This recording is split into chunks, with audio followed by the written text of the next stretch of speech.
नमस्कार मित्रांनो, चला पटापट जाणून घेऊया महाराष्ट्राच्या 10 ठळक बातम्या, कृषी क्षेत्रामधल्या आणि विविध बातम्या फक्त 5 मिनिटात.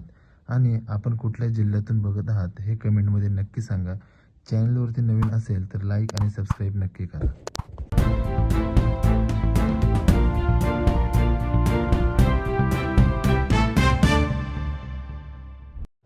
ग्रामीण भागात केळी उत्पादक शेतकऱ्यांना सध्या अत्यल्प दर मिळत असल्यामुळे केळी लागवडीखालील क्षेत्र घटत आहे.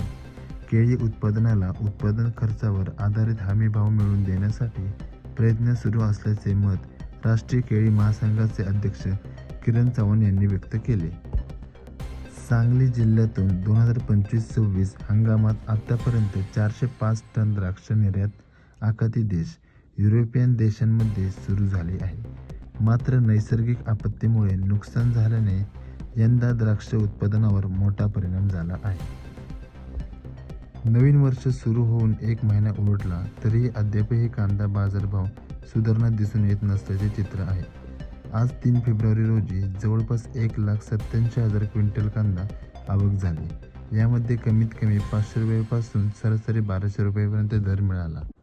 कोपर्डे कुंभी कासारी सहकारी साखर कारखान्याचे 16 ते 31 डिसेंबर 2025 अखेर गळीतास आलेल्या ऊसाची 32,23,06,000 रक्कम शुक्रवारी शेतकऱ्यांच्या खात्यावर जमा केली असल्याची माहिती कारखान्याचे अध्यक्ष आमदार चंद्रदीप नरके यांनी दिली. केंद्र सरकारने युरिया खताबाबत एक मोठा निर्णय घेतला आहे. कृषी व शेतकरी कल्याण मंत्रालयाने सल्फर कोटेड युरियाची 40 किलो बॅगची 254 रुपये अशी कमाल विक्री किंमत निश्चित केली आहे. हा निर्णय खत, अकार्बनिक सेंद्रिय किंवा मिश्रित नियंत्रण आदेश 1985 अंतर्गत अधिसूचित करण्यात आला आहे. शेतीसाठी किंवा कोणतेही लोन घेताना जमीन गहाण ठेवताना खालील महत्त्वाच्या गोष्टींची दक्षता घ्यावी, अन्यथा भविष्यात मालमत्तेवर संकट येऊ शकते.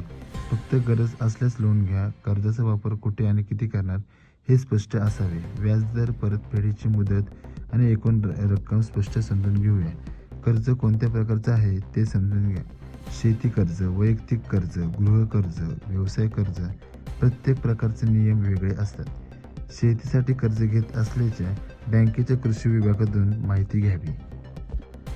शासनाच्या महाडीबीटी कृषी यांत्रिकीकरण योजनेअंतर्गत शेती कामासाठी आधुनिक यंत्रे व अवजारे खरेदी करणाऱ्या जिल्ह्यातील हजारो शेतकऱ्यांची अडचण वाढली आहे.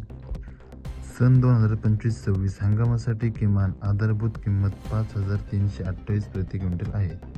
मागील वर्षीच्या तुलनेत चालू वर्षी सोयाबीनच्या किमतीत MSPच्या दिशेने वाढ होत असल्याचे दिसून आहेत. सध्या सुरू असलेल्या फेब्रुवारी महिन्यात हे दर कसे राहतील हे पाहूयात. सुरुवातीला मागील 3 वर्षातील फेब्रुवारी महिन्यातील सरासरी किंमत फेब्रुवारी 2023 मध्ये 5,307 रुपये प्रति क्विंटल, फेब्रुवारी 24 मध्ये 4,520 रुपये प्रति क्विंटल, फेब्रुवारी 25 मध्ये 4,084 रुपये प्रति क्विंटल होते.